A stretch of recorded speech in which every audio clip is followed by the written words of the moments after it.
What's going on, everyone? Robert and Colton here from Bridging the Geekdoms podcast. How's it going?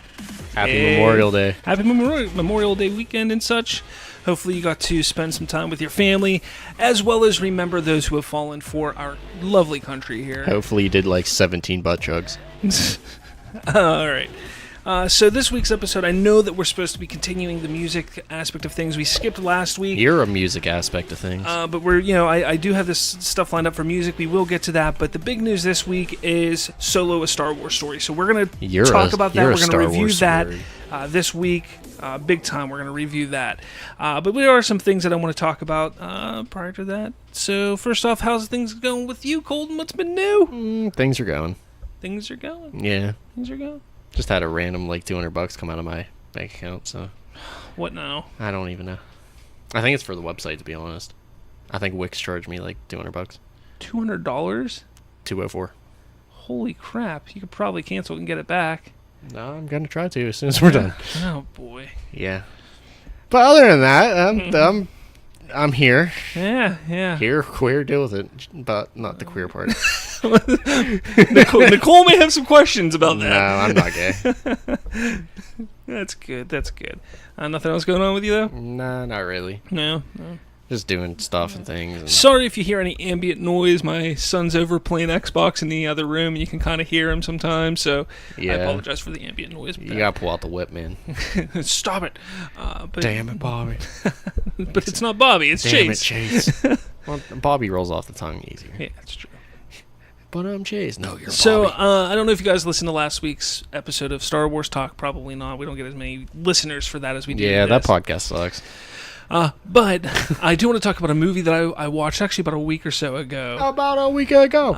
Was called Mom and Dad. It's a movie with Nicolas Cage. Oh, my God, yes. Selma Blair. Came out in the United States. It came out this past January, so it is a 2018 film, technically. It's on Hulu right now, so if you have Hulu, you can check it out there. It is a riot. It's supposed to be a horror film. It's brought to us by the mastermind behind Ghost Rider: Spirit of Vengeance. It's one of those movies that you sit there and on the surface, actually, when you read the synopsis, you're kind of like, hey, this could be interesting. It's a different take on a horror genre. And the aspect of the movie, what the movie is, essentially is, for some reason, parents, something clicks in them, and they kill their children. But only their children. Only their children. So if, like for instance, I have kids. I have 3 kids. So in my eyes, if I was in that movie, I would only kill my 3 kids. But if I saw somebody else with other kids and I see them killing their kids, I'm going to step in and try and stop it because my mind's going to tell me that's wrong. Yeah. However, when I see my kids, I'm going to do the same thing. So does the movie explain it, though? The movie does not explain what happens at all. Okay, there's no Agent Orange. There's no real explanation for it. Chemtrails. There are some weird things that pop up throughout that make you think like, okay, this could be what's causing this, but there's no explanation behind it. But besides that, okay, it's an interesting concept. It's different. It's new. So I was, and for somebody who doesn't like horror, like me, to get like even a little bit of interest into seeing this is one thing. I think the thing that's really sold me was Nicolas Cage, because I think I'm one of the few in the world that actually really enjoy Nicolas Cage movies, because I feel that there are times when he can knock it out of the park and he's excellent. Yeah, there's times where he phones it in, and there's times that he swings for the fences and misses wildly. And those are the movies that sometimes I like to watch because it's just hilarious. But I also like his really good performances as well. This is one of those movies where he swings for the fences and misses and whiffs completely, falls on his ass. Because let me tell you, the most relatable thing I've ever heard in my life. He is. I can't say god awful, but it's just a performance you have to see. You have to see Nicolas Cage's performance. Nicolas Cage in this movie. In Nicolas Cage, because the moment that he clicks and he's starting to come after his kids is the moment that this movie goes from a potential horror film to a straight up comedy movie. And I tell you what, I want to watch it again just because of that. I don't want to watch it because of the story, because the story is kind of flat, falls on the face because it doesn't give you much. But for Nicolas Cage's performance, that's why I want to watch it again, because it's so goddamn funny. You're so goddamn funny. Like, I was sitting there watching it. I literally stopped, rewound it probably like this one specific scene like 10 times because I just couldn't get enough of laughing. I just had to rewind it, watch it again. Finally, I pull out my phone and I record it, and then I shared it in our Facebook group. And I was like, okay, I watched it 10 times. I should be able to do this without laughing so everybody else can watch it. No, I'm still cracking up whenever I'm shooting that video. I can't help it. So there's quite a few scenes in the movie with Nicolas Cage where it's just outrageously funny. It tries to be serious at times. I say this is a movie that don't go in expecting like to be blown away, but if you're somebody who enjoys just seeing weird film, because the film even is shot like it's a 90s horror movie, so it's got a lot of those like 90s feel to it. Esque films. So, definitely check it out. I do. I suggest actually seeing this movie, especially, again, I'm not saying watch it because it's a great movie, that's a good movie even. If you're looking for a laugh. If you're looking for a laugh, if you're looking for something to just, pass the time, gather some of your friends around and just have a good time. Get super drunk. Get super drunk or high or whatever you want to do. Yeah. And just enjoy it. Butt chugs. So just enjoy it. Lick venom out of a snake wound. I think since the last time we talked, we also saw Deadpool. Deadpool 2.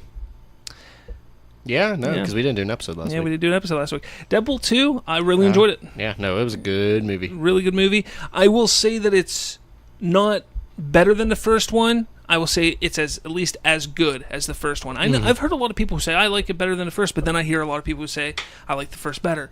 So there's a lot of things that, whatever. I thoroughly enjoyed the second one. Yeah. Especially, spoiler? Yeah, go for it. Spoiler warning, Juggernaut. I wasn't expecting Juggernaut to be in the film. But the problem was the CGI. The CGI was horrible. he was rough. Yeah, there was some bad CGI in the movie. But was it on purpose, though? No, I don't think it was on purpose. I think that there's certain things with Deadpool that I think that they would do on purpose, not something like that, because they were so Colossus looked so good last movie. This movie, there were even some times where he looked a little rough. Yeah, so I think they spent all the money on getting Josh Brolin. I don't know, or Brad Pitt, for that matter. The fact that they've spent that sort of money on Brad Pitt. No, supposedly there's a rumor, there was something going around that said that they paid him $1,000 and Ryan Reynolds had to go and get him a cup of coffee and bring it to set for him. Like, that was all he got paid for it. Because, it's literally a 3-second cameo. Yeah, he's not in the movie. Yeah. So, the whole stuff they did with the X-Force I thought was hilarious. Yes. You're like, all right, X-Force is going in for it. It's going to be... and then they all die. Everybody but Domino. Yeah. Spoiler. So, no, it's a good time. Mid-credit scene, though. Mid-credit scenes are worth the price of admission.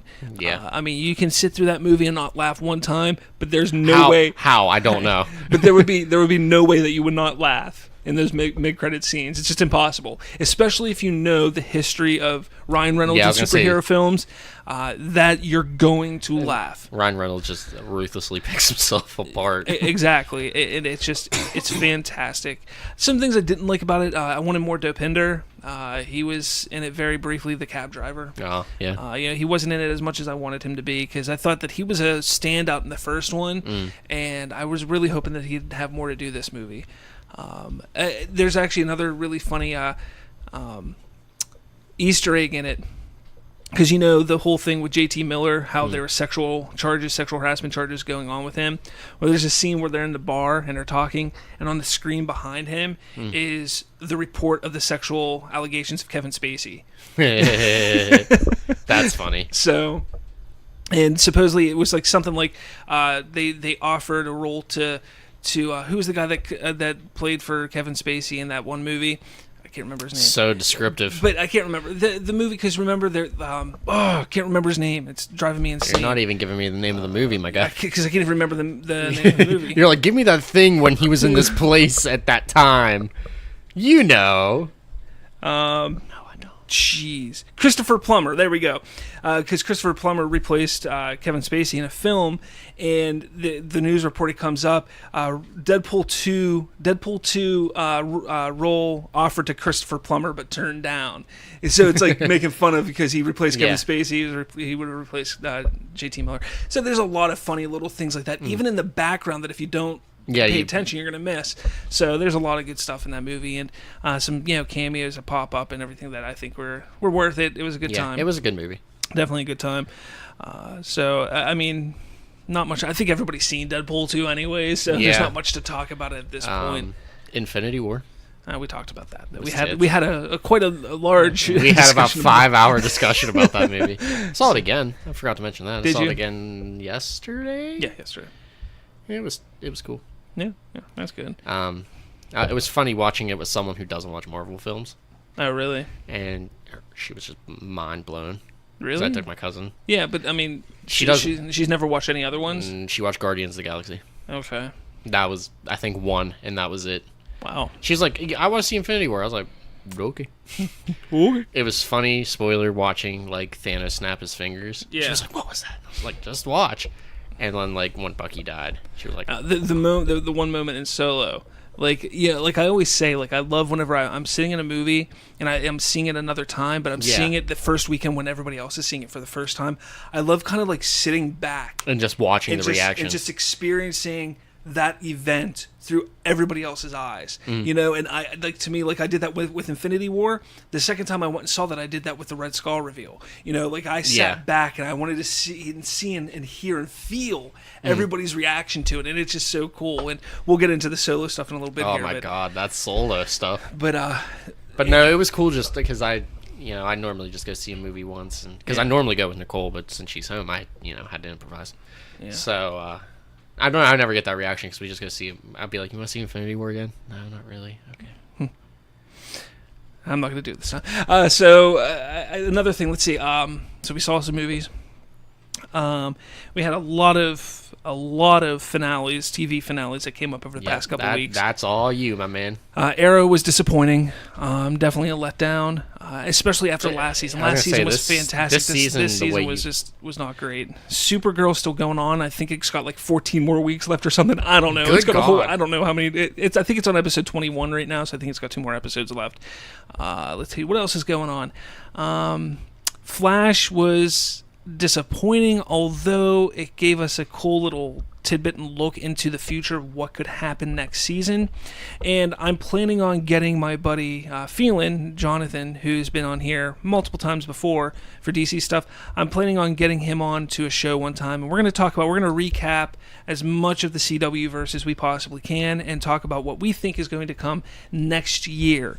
We're probably going to do that closer to Comic-Con or right after Comic-Con, because that's going to be when a lot of reveal is, like who's the villain and stuff like that of each season and episodes, or not episodes, each season and show for the CW. There were a lot of changes also next year because Supergirl's moving to Sunday and stuff like that, so there's going to be a lot of changes on timing as well for the shows. But besides that, Gotham, I think we talked about Gotham's finale. It wasn't terrible. It was good, actually. It was upset. I think we did talk about it because, it's coming back next year. It's going to be a final season of 13 episodes, I believe, 12 or 13 episodes. So that's kind of disappointing. But you think they'll go YOLO and just say it's the Joker?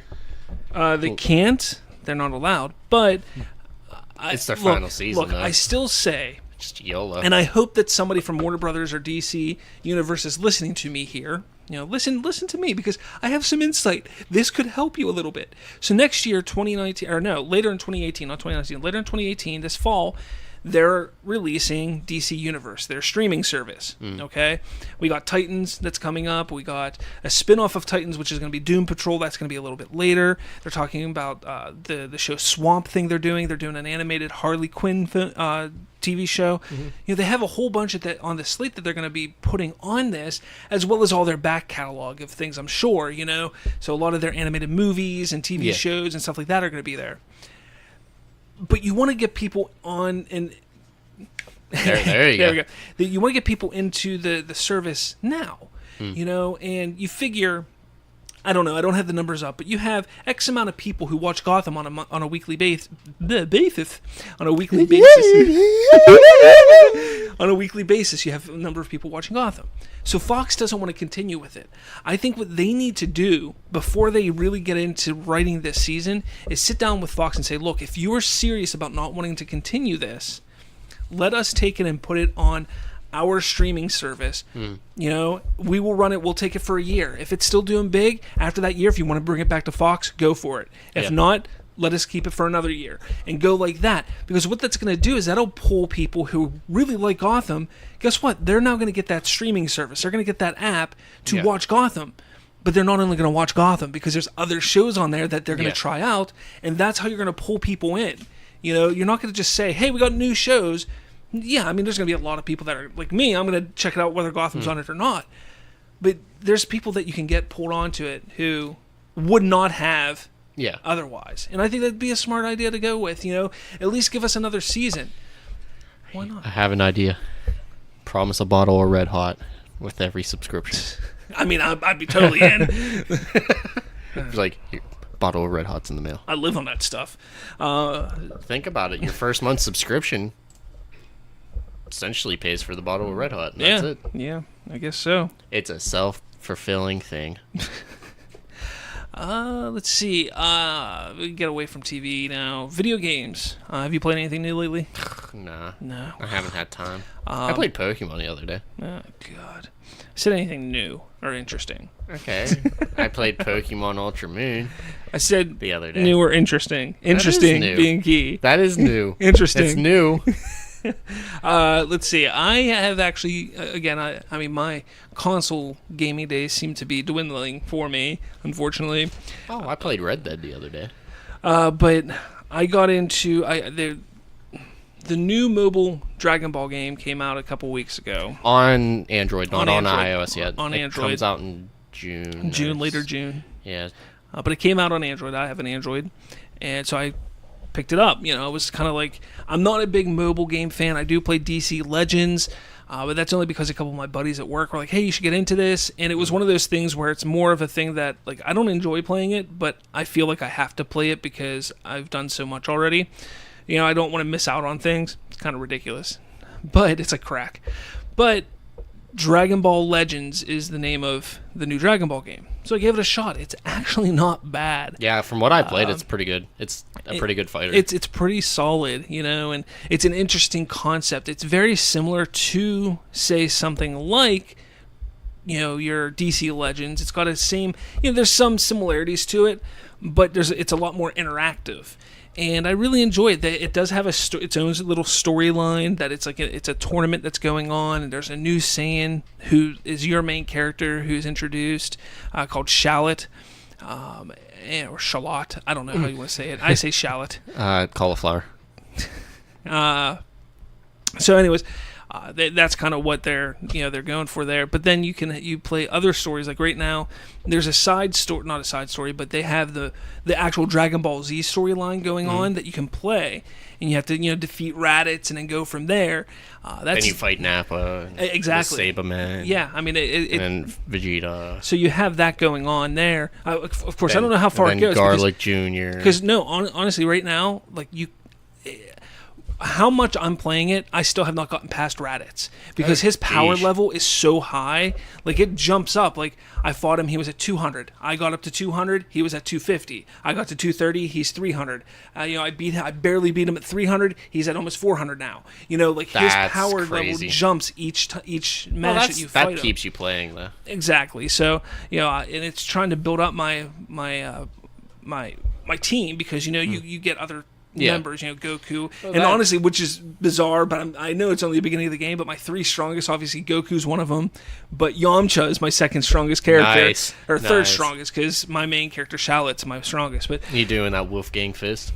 Yeah. Nice. So there's something I even impressed myself with.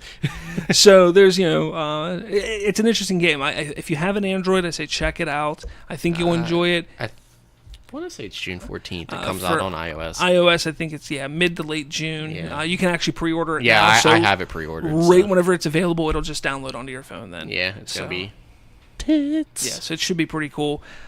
So I think that's all for just random. No, I played Red Dead Redemption the other day.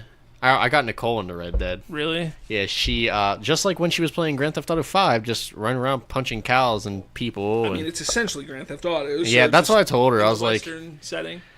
But she did the same thing. She's running around punching people in the face. She punched a cow one time and then laughed hysterically, and then handed me the controller because she was laughing way too hard. Anyway, so you ready to dive into this? Solo review. I mean, I don't see why not. Are you ready? I'm getting ready to jump. I'm squatting down. I got calves and my thighs are all working. You ready? And go. Can't whistle. Whistle.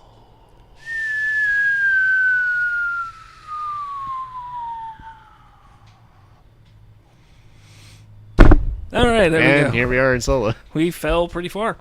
Yeah. It was like a 3-mile jump. It was crazy. All right, so first off, Solo, a Star Wars story.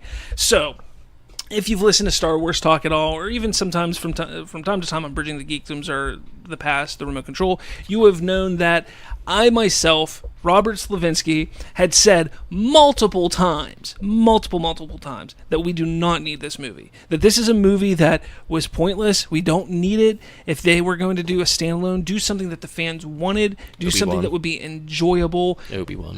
Exactly, Obi-Wan, or go to the Old Republic or something like that. Yeah. I felt like this was pointless. Like, I mean, I was going to see it. It has the Star Wars name. I'm going to see it because of that there. But was I excited? No, this is the first Star Wars movie in this new generation, in this new era.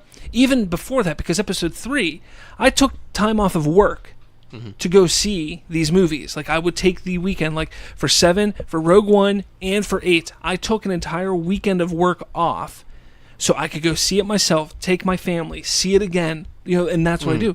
This is the first time I've never done that. I didn't take the day of, the day before, the day of, or any days off that weren't my regular off days from work.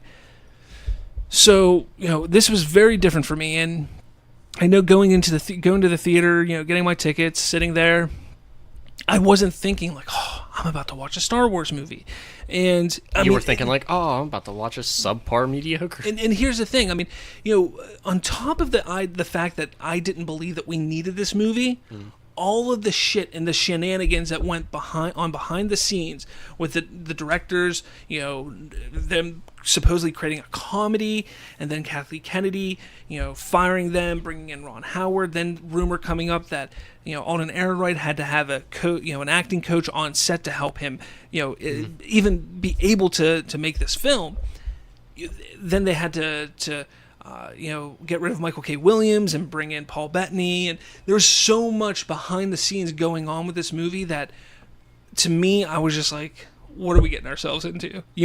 Because Rogue One, while it had its issues and had its reshoots and new director and stuff like that, basically a whole new ending, we didn't hear about it like we heard about Solo. Even Episode 7 had its issues, and we heard a lot more than we did with Rogue One, but not nearly as much as with Solo. Episode 8 is really the only movie that we heard no issues about ever going on. But Solo, like, it was everywhere. Like, you couldn't turn a corner without somebody saying, hey, you're a Star Wars fan, did you hear about this? That's how much it was. So even as I sat in the theater, now I'm going to let you know, we're going to do a quick non-spoiler review, and then we're going to go into spoilers. So sitting in the theater, even just sitting there, waiting and hoping, like, the movie doesn't suck. This can't suck. This has got to be good. The moment that the blue crawl comes up a long time ago in a galaxy far, far away, normally I didn't expect them to do that. But normally I get butterflies in my stomach. Like a long time ago in a galaxy far, far away, especially when I'm in the theater, because I'm like, it's a new Star Wars. It's at that moment where it really hits me. It's like, you're about to see a new Star Wars. Long time ago, the Galaxy Far, Far Away comes up, and I'm just sitting there like, okay, yay, Star Wars. Like, it did not hit me. It did not hit me until I started reading the crawl. Now, it doesn't have your traditional crawl that the saga films have, and they didn't go the route that Rogue One had. Rogue One had no crawl. Yeah. This has a crawl, but what they do is they it's not a crawl, but it's like, sort of like a slideshow. It's using the same lettering and font and color as a long time ago in a galaxy far, far away, and it gives you 3 paragraphs, and it just kind of sums up what's going on at the beginning of the movie. And that's that. It's interesting, it's different, and I think it's effective. I wouldn't be surprised if that's what they started using moving forward for all the standalone movies. So there's that. Again, we're not going to do any spoilers from there. So what did you think? What were your impressions? I was mildly impressed with it.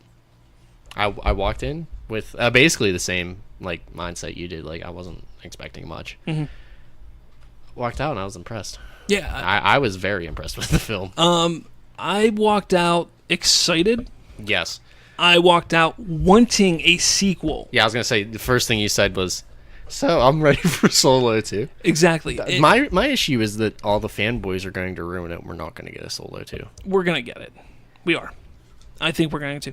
Now, the movie right now, domestically, has made $103 million. Foreign, only $65 million. 65 million. So right now, worldwide, it's $168 million. Yes, it is below expectations. I think domestically, they were looking at possibly hitting like 130 to like around 120, 130 is I think what they were aiming for. Maybe even as high as 140. But again, I'm not surprised that it didn't do that because of all of the crap that went on behind the scenes. You know, the stuff that we shouldn't have heard about, but we did. Are the Last Jedi fanboys, or not the fanboys, not the Last Jedi fanboys, the Last Jedi haters and trolls, are they also to blame for this? I think so, yes. Yeah, because, it's not Star Wars. But again, I'm a cancer to society. I sat there and watched this movie, and I was so happy with it. I mean, it was a damn good film. Let's go down the story real quick, and non-spoiler story. You know, we're introduced to Han almost immediately. Han Solo is introduced immediately, and essentially his story is he wants to escape Corellia because it's taken over by the Imperial, the Empire, and it's being used to build ships. He wants off of there because he's oppressed. It's a shithole essentially. Yeah. So he wants to get off Corellia. He has a girlfriend named Kira, played by Emilia Clarke. Brilliantly played by Emilia Clarke. She did a real good job. But they try to escape Corellia. Now, essentially, Han escapes Corellia. He then meets up with some Rascallions.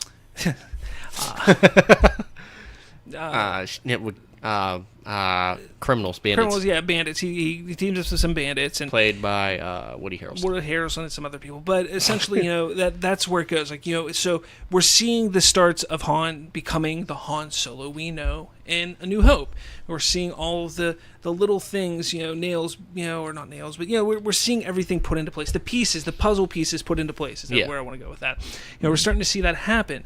And as it moves forward, we see more and more. And besides, I'm not going to get more into that because that's when spoilers come. Yeah.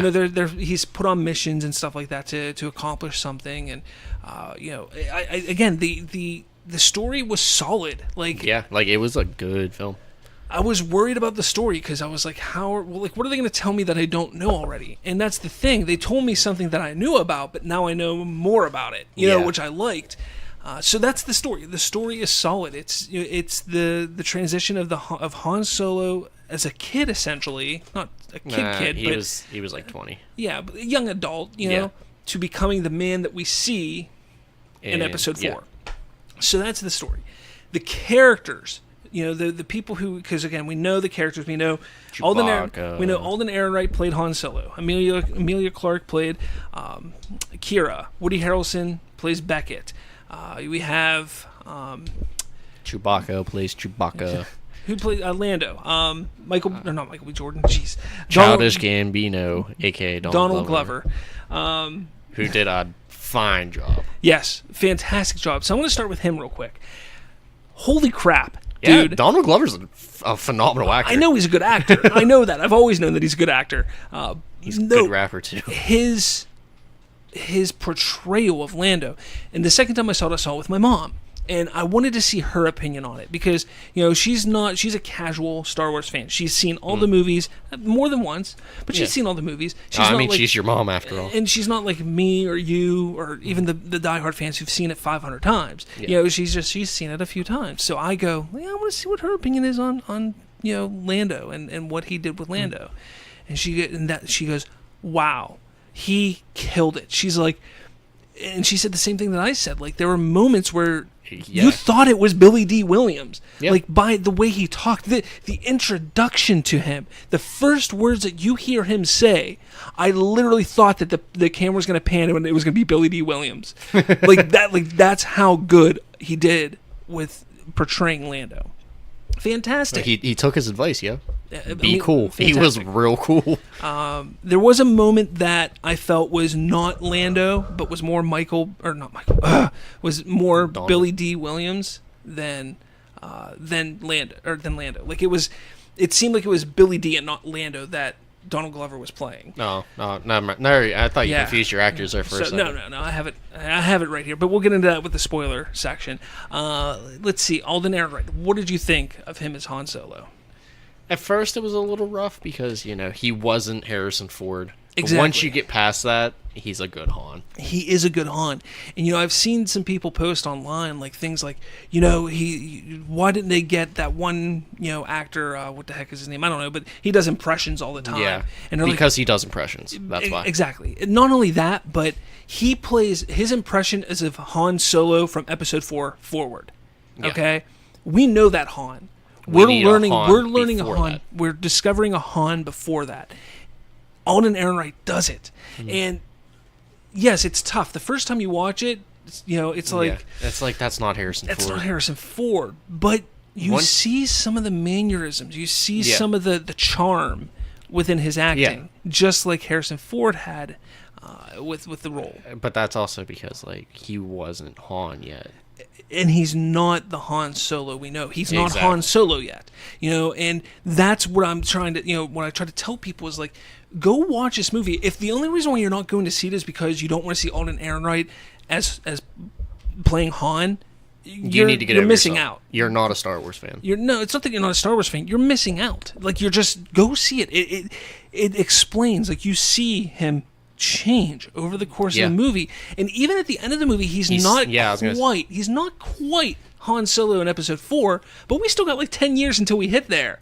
And 2 movies, so possibly because they did, the rumor has it there's going to be 2 more Han Solo films, which if it's anything like this one, I'm perfectly fine with. Exactly.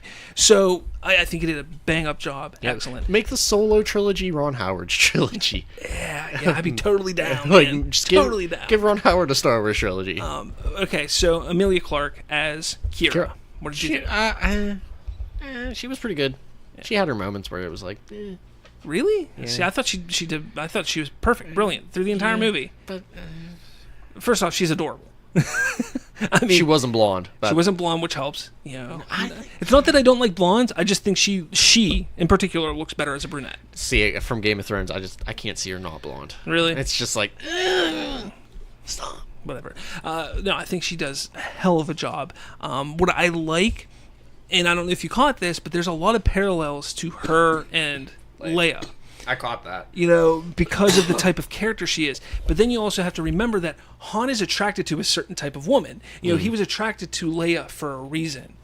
He's going to be attracted to Kira for similar reasons. Yeah, I was going to say for almost identical reasons. And that's kind of how it plays out, which, again, I thought was done great. It looked like, to me, her and Donald Glover, Emilia Clarke and Donald Glover, had a ball with that movie. Like, had a blast, had so much fun doing that movie. So that was cool. Definitely great. Woody Harrelson as Beckett. It's Woody Harrelson. He's one of my favorite actors. I was worried because I thought that I was going to see Woody Harrelson. That was my worry. And I did at first. There were a couple times where he definitely was it's Woody Harrelson. What's he doing in a Star Wars movie? Yeah. That kind of thing. But you could tell when he got into character. But I think once he finally hit his stride, that's when I was like, wow, I like this character. It's a very different character than what we've seen in a Star Wars movie. Yeah. And I'm not going to say very different because we've seen Han Solo, and Han Solo kind of takes after him a bit. But he's a little more than what Han Solo was in a certain aspect. So, but again, I think he did a fantastic job. Paul Bettany, I think, did good as the villain of the movie. Dryden Voss, yeah. He didn't get too much screen time. He didn't, but I think he did what he needed to do. Yeah, for what he had, he was good. And I'm going to get into the spoilers, because in the spoiler section, we're going to talk a lot more about why. Because you can't really touch upon any of that right now. But L3, worst part of the movie. Agree. Second standalone movie where the droid is the worst part. Yeah. I'm sorry. I mean, better or not as K2SO is better than her. K2SO is better than her, yes.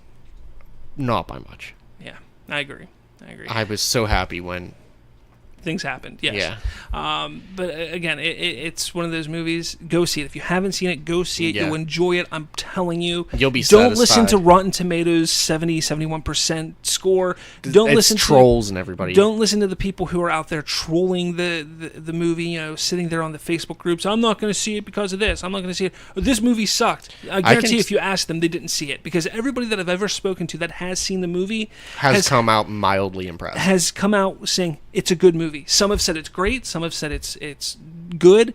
But I've not heard anybody say it was trash, that it was garbage. Ron Howard did a fantastic job writing the ship, getting things moving. Honestly, he could just give him his trilogy, just Solo, the Ron Howard trilogy. I agree. Get him and the Kasdans together to do the next two. It'd be fun. It. Yeah. It would be great. I would say if you're going to go into this movie, go in as blind as humanly possible. Yes, yeah. Do not see spoilers at all. If you've seen spoilers already, I'm sorry. That's unfortunate. But if you have not seen spoilers, go in as blind as you can. Like we went in blind. Yeah, because we had no interest in the movie. Yeah. But it's a good thing we went in blind, because that shook. Oh yeah, it shook me. Oh yeah. All right, so we're gonna hit spoilers in 3, 2. Wait, 1. before we do this, I'm about to leave all the Star Wars groups I'm in on Facebook. 1. All right, so spoilers. We'll get on that later. Spoilers. All right, so this movie, holy crap. I'm gonna start off with my main complaint of this film. His name was just Han. Really, that's your big complaint? That was my other than L3. That's my big complaint. So you didn't like the fact that he was given the name Solo? Yeah, like it's not that he was given the name Solo. It was just how he was given the name Solo. I think that it's interesting, because I think that's one of the aspects that you can utilize in a sequel. I guess. Yeah, you can use that in a sequel to move forward with it. I just thought it was kind of like a play on his, like, he's always been Solo. Yeah, that's you kind know of what I mean. I mean, it's still a play like that, but I think it's interesting. We've never heard anything about his parents or anything. And he mentions his father in this movie. You know, my father built, the YTX, what are the YTX 3, whatever the Falcons are. His father built them. But that's all we hear about it, really. Yeah. You know, about his father. And he knows his father. He must have a last name. Why is it so important to him that I don't have a people? Why does he not have a people? What happened with him and his father? To me, that's like an interesting story that we can maybe delve into in a sequel. Yeah. So I'm okay with it. I understand what you're saying about, I don't like how he gets the name by, one of the Imperial officers giving it to him, but it is what it is. Yeah, I mean, that's a small complaint. I tell you this. I felt like this was more of a war movie at one point than Rogue One. No, if Rogue One would have looked like that scene, I would have jizzled all over myself. I mean, that scene was so cool. Was beautifully shot. It was beautifully shot, and it was just too damn short. Yeah. Too damn short. I mean, it did what it needed to do. Yeah. But God, Rogue One should have looked like that. Yeah. It like 75% of that movie should have looked like that scene. Agreed. Yeah, so that was... I like the Mud Trooper. Oh, yeah. The look of it. It looked cool. It looked cool. Yeah. One thing that I don't know if you noticed, and it kind of played on the posters that they kept putting out, was the coloring. The way the color saturation of the film. There were moments where it was very orange or very blue or very, and they use those colors in their posters for the marketing, but it's also used in the movie very brilliantly. And I'm a sucker for when directors use color to accentuate and really give you the mood of the movie and things that are happening. Like, to me, I love when directors do that, and Ron Howard did a hell of a job with it in this movie. One of the things that I was really surprised about is there was no moment in this movie where I felt like, you know what? This feels like it's not Ron Howard. This feels like it was, Lord and Miller. No, the movie was solid. Start to finish. It felt like one director, one cohesive story. That's because he refilmed like 95% I will say this, though. This movie feels more like an episode of Rebels than any movie has ever felt in the Star Wars universe. Especially the first 10, 20 minutes of this movie on Corellia. I truly, there was a moment where I was like, this feels like an episode of Rebels. Like, it really did. And I'm not saying no, it sucked. No, I really liked it. I love what Dave Filoni's done with the cartoons. But it was weird for a second because Yeah. it was kind of like, whoa, this kind of feels like an episode of Rebels. That's all right. Movie was good. It kept going forward. I'm surprised that you haven't jumped on it yet. But, again, some other things that I felt were really done well was the introduction of Chewbacca. Yeah. I totally thought he was going to eat him there for a second. Because at first, the way they make it sound, I thought it was a Wampa. Yeah. Because the way that the roar came. Because, when you hear it, you're like, is that a Wampa? And then I was thinking Rancor maybe? And then it's Wookiee. Then it's a Wookiee, and then I'm like, it's Chewbacca. See, I didn't think it was going to be Chewbacca. I thought there was going to be two of them, and Chewbacca was going to beat the shit out of him. No, I didn't mind it. I love how Han, starts speaking, Wookiee, and stuff like that. I thought that was great. The banter between the two, which then explains why Han understands Chewbacca. Yeah. But there's a lot that that relationship is building. The only thing that I didn't like with that aspect is we've been told for so long in Star Wars is that Chewie owes Han a life debt. There's no life debt that is owed there. There's nothing that he did. A life of slavery, maybe. Maybe. It's not really built upon. But if you think about it, honestly think about it. If Han helped free him, okay, they get free. They both run away in opposite directions. Chewie was not worried about having a life debt with him. He was getting the hell out of there. If he felt indebted to him, he would have stayed and done anything Han said at that point. But he just wanted to get the hell out of there. So to me, that doesn't show that there's a life debt. There's something, I'm telling you, that's going to be something that pops up in the next, if they have the sequel. I think that's going to pop up in a sequel. Or a novel. Or I'd rather it be in a movie. Yeah. So that was one thing I liked and disliked. Thandie Newton and Jon Favreau's characters. Jon Favreau played Rio, which was the multi-armed. That thing was cool. Yeah, and then that thing was real fucking cool. Thandie Newton played, I can't remember her name, but was Beckett's love interest. I didn't see that happening. They're in it for 2 minutes. Essentially, and it's unfortunate because Rio's awesome. Rio's an awesome character. He was real cool. Yeah, but he was there essentially to set up Han flying that ship. They had to get rid of him to be able to fly the ship, similar to what they do with Lando later on. So there's kind of like a parallel there as well. That happened within the movie. So I was kind of disappointed that they were taken out so quickly. But again, it built Beckett's character. It built Han's character. I understand why it had to be done. Enfys Nest. Yeah, no, I was cool with her. Really? That was probably like the second or third weakest part of the movie for me. Yeah, I was cool with it. I could see how it was formed. Because at that point, the movie was starting to roll, and it was revealed what they were doing. At that point, all right. Yeah, but I felt like in the beginning, they kind of were like, we're here just to be here. No, I think in the beginning it was cool because you're like, oh crap, there's these other crooks out there that want to go steal stuff, and it's like a battle. Like, okay, this feels real. And then all of a sudden it's a young girl who is in the middle of helping start the rebellion, essentially. And I was just kind of like, I get it. It makes sense. You have to connect it to that. But it just didn't fit right. It didn't flow to me. I'm good with the idea of having that in the movie.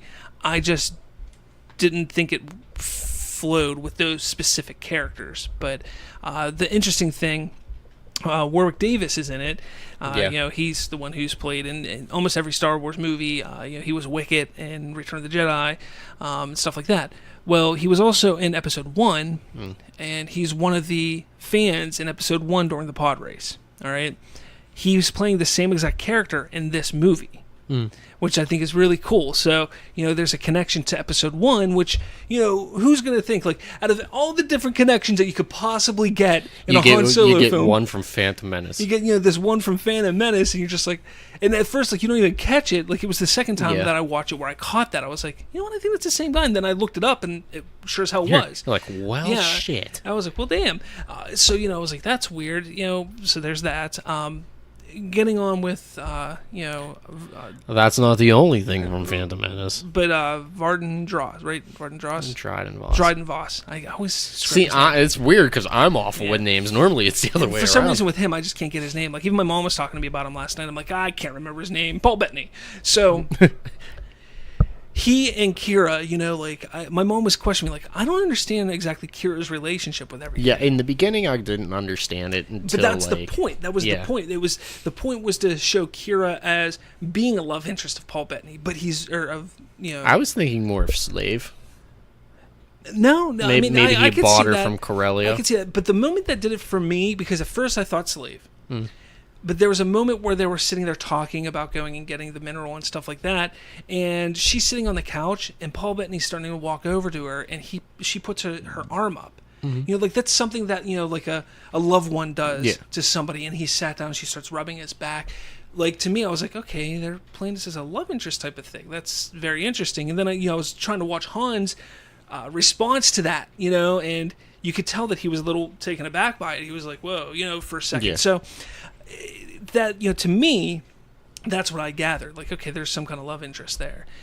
And then later on in the movie, she's like, no, we're not together, but it's something more. You just don't understand. And that's when it started to click for me. I was like, okay, she's not a slave. She's not a love interest. So what is she? She's a lieutenant. Basically, I look at it as a lieutenant. That's kind of how I was looking at it at that moment. But then, as the movie went on, and we see everything unveil and stuff like that, and everything happen where she kills off Paul Bettany's character. She wasn't killing him to save her life. She wasn't killing him to save Han's life. She was killing him. She was killing him to take his place. Yeah. I wasn't expecting that. And she's doing it to take his place. So then I stepped back a little bit, and I was like, what was her role then? What was her, at the point in time before that happened, what was her role in the movie? And the way I look at it is she was kind of like in training.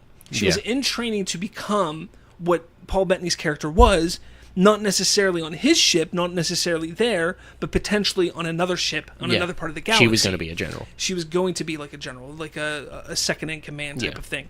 Like, that's how I started looking at it, especially when Paul Bettany goes, there were people that were telling me that she couldn't do it, that she wasn't ready. And I was like, okay, she is in training. She's in training to be something more. But she knew that the best chance for her to succeed is to take out him and get in his position. So then you're like, okay, he's not head of Crimson Dawn. Crimson Dawn is not run by him, so who's it run by? And that fucking moment. And I'll quote myself here for about 3 days now.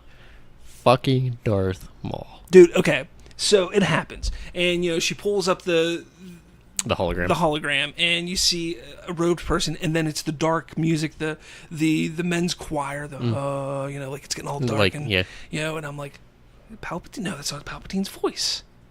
Who is that? I'm sitting there trying to hear his voice, because that's what's going to set it off for me, because of my knowledge of Star Wars. I'm like, okay, this is going to be somebody I know. I'm listening to the voice. I can't pinpoint it. It was Count Dooku. I can't, but that's the thing. I can't pinpoint it.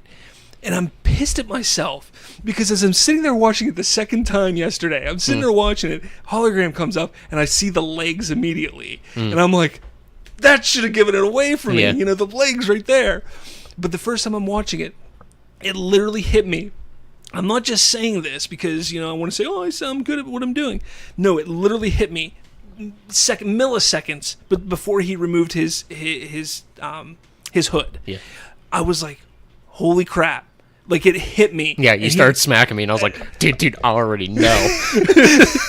Because you're sitting, like, 2 chairs over from me. Yeah. He puts on his hood, and I'm already, like, in process of hitting him as his hood is coming down. And I'm like, I already know.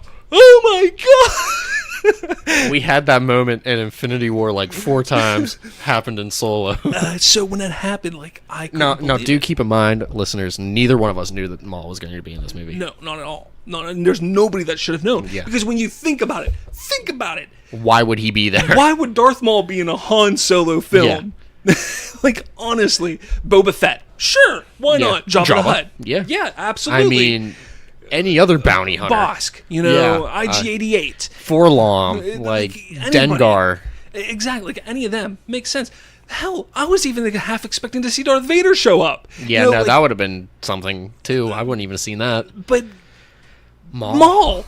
Reintroduced into the cinematic universe. And what is so not much, but so cool about it is they brought Ray Park back. So he's the one who's playing Maul. Yeah. and Sam Witwer is the voice who was Maul in Rebels and Clone Wars. And that's what I was listening to. And that's when I noticed that the second before, I was like, you know?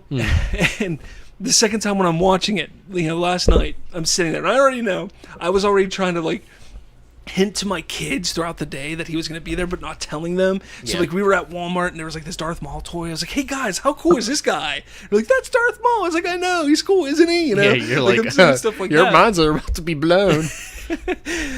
Chase, you know, we're sitting there watching, and he goes, I thought he was dead, because he hasn't really watched Clone Wars or anything. Yeah, so he doesn't. So he's like, I thought he was dead. But as I'm sitting back and I take in what everybody else does and says, you know, and what happens is you literally hear people gasp. You know, you hear, like, just like with Red Skull with Infinity War, you heard, what? Mm-hmm. You know, I heard somebody go, what? You know, my mom, she was even like, how, like, what? You know, like, that's how it was. It was a perfect moment. It was that what the fuck moment that Star Wars needs that we have yet to have gotten in the new Skywalker saga or sequel saga or sequel trilogy. You know, we haven't gotten that. Saga. We haven't gotten that WTF moment. You know, Rogue One, we didn't get it. This is the first one that we got, and it was damn good because nobody knew it was coming. Yeah. There's no possible way that you could have predicted this from happening. And the fact that he is in charge of Crimson Dawn, the fact that he is, you know, the one that's running everything. He is the one under the sun. You don't need no guns to get respect up on the streets. So, you know, it begs the question now, is he going to be in the sequel? Is he going to be in the threequel? Like, who knows? I would expect him to be, but that's because I like Maul. Yeah, I mean, I give me more Maul. I've said that. I say that all the time. Give me his own movie. I'd be fine with that. Even though I don't think he needs his own movie. Give me a movie that explains how he became Darth. That's about the only way you could go. Because everything else has been covered from Clone Wars to Rebels. Essentially, yeah. We know he pops up in Episode 1, and we know when he dies. Yeah. So from there to there, we just want to see everything that happens. We got all that time in Clone Wars. We know what happens there. But now there's these 8 to 10 years between Solo and when he dies on Rebels. You know, that we don't know what's going on. You know, so it'll be interesting to see what happens, what builds here. You know. I tell you what, the Millennium Falcon stuff I thought was really good. You know, people were complaining, oh, it didn't look like Millennium Falcon. No, it's not going to look like the Millennium Falcon, you know, 10, 15 years after he gets it. No, there's changes. Lando says so in Empire Strikes Back. What have you done to my ship? You know? Which it kind of doesn't make sense, because if you watched at the end of Solo, it kind of looked like the Millennium Falcon from Episode 4. There are some things that haven't quite... I agree with you. I thought that last night. But there's still some things. It looks very similar. Yeah. But I think, there's definitely some things that I could tell will...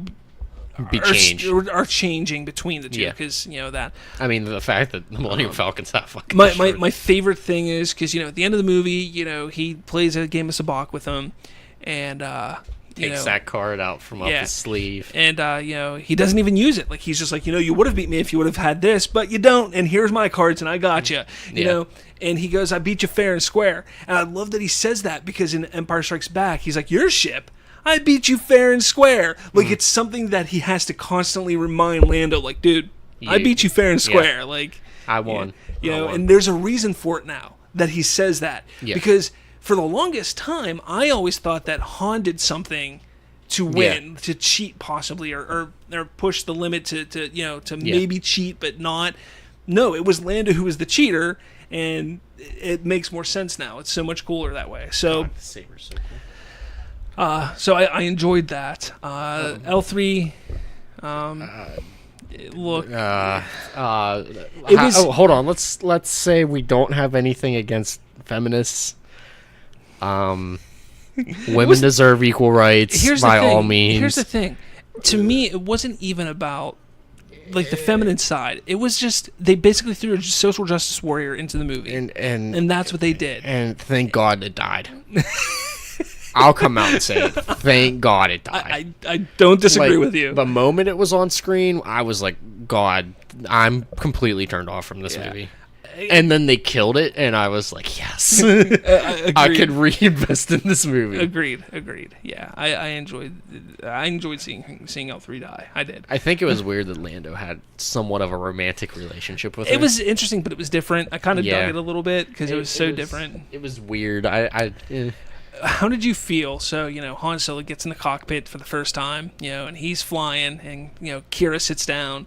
And they then do the Kessel Run in 12 parsecs. But then, everything happens, and then Chewie sits down. Like, that moment when Chewie sits down, what did you feel? Did you feel anything? I was like, oh, shit. That's like, to me, I was just like, we're seeing it. It's the first time they're pilot and co-pilot. Like, aw. This is amazing, And we saw the last time in The Force Awakens, and we just now are seeing the first time. It's kind of cool. It's kind of poetic a little bit, So, I dug it. I kind of wanted more of that giant space thingy that almost ate him when they were doing the Kessel Run. Yeah. I wanted more of that. I was like, this is an interesting being. How did you feel about the Kessel Run? Do you think that they did enough explaining that it's not a measure of time? It is a measurement of distance. Yeah. But do you think they did enough to explain why and how he did it in less than 12 parsecs? Kind of. Because, I mean, I understand there's a path through it. Yeah, so but you go off the path. To get through the Kessel Run, you can't do it in less than 20 parsecs because you have to go on this path. You have to go on this specific path to get through, because it's dangerous to go anywhere else. I understand that. It was kind of like you went in there and then you get almost sucked into this time warp hole thing. Yeah. That kind of was the maw. Yeah, I was like, this kind of is killing a little bit of your parsecs here. Yeah, that's what I thought too. But again, it's not a measurement of time. Yeah, it's distance. Yeah, it's distance. So that's why it's sitting there. I mean, it kind of takes away from the achievement. To me, it took.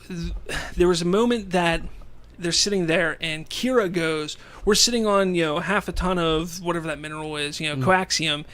They could power an entire fleet." Yeah. And Han is like, if we put it in there, it's gonna blow our ship right up. And then Lando's like, not if we do. And I'm like, no, that should have been reversed.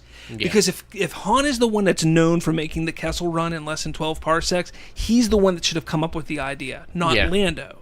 And that kind of ruined it for me there. Yeah, but the original trilogy, you always just assume it's time.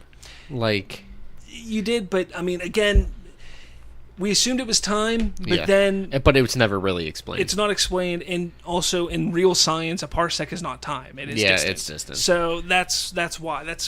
So again, I thought it did a good job in explaining it. Yeah, but I kind of wanted more a space monster thingy. Give me another one of that. I thought it was cool looking. Yeah, it was pretty cool. It had it felt very Rebels. It felt very Dave Filoni, like something from cartoon. Shit. What's that thing in Clone Wars that they all go and fight? I don't know what you're talking about. Oh, I'll look it up. But let me look this up. Look it up real quick because I think we're gonna start winding down here a little bit. The music I thought was really good. Was really good. John Powell did a hell of a job. I wasn't, and hate me for this if you want. I wasn't a big fan of Han Solo's theme that John Williams made. I just think it's not very strong of a theme. Maybe it'll grow on me. But I just didn't feel it was great or strong. Zillow Beast. I don't even know what that was. Really? If you showed me a picture, I could probably remember. Okay, yeah. It reminds me of that thing, and I've always wanted more of that thing. But the music was good. They give you some nods to the original trilogy. I was gonna say, yeah, definitely hear it. The moment when the Star Destroyer shows up as they're trying to escape. Heading into the Kessel Run, and it goes dun dun dun dun like from A New Hope. Yeah. And I love when they do callbacks to A New Hope because almost all of the music, not all of it, but a lot of the Imperial music from A New Hope was never used again after A New Hope. They kind of redid with the Imperial March and everything like that. It wasn't used again. They did it in Rogue One. They brought it back for Rogue One, which I absolutely loved, and they did it again here. But then they did the asteroid chase from the music from the asteroid chase in episode 5. Yeah. The music from that they did that music during the Kessel Run. And because to me, that is almost like the Falcon's theme to me. That is a Millennium Falcon. That's it.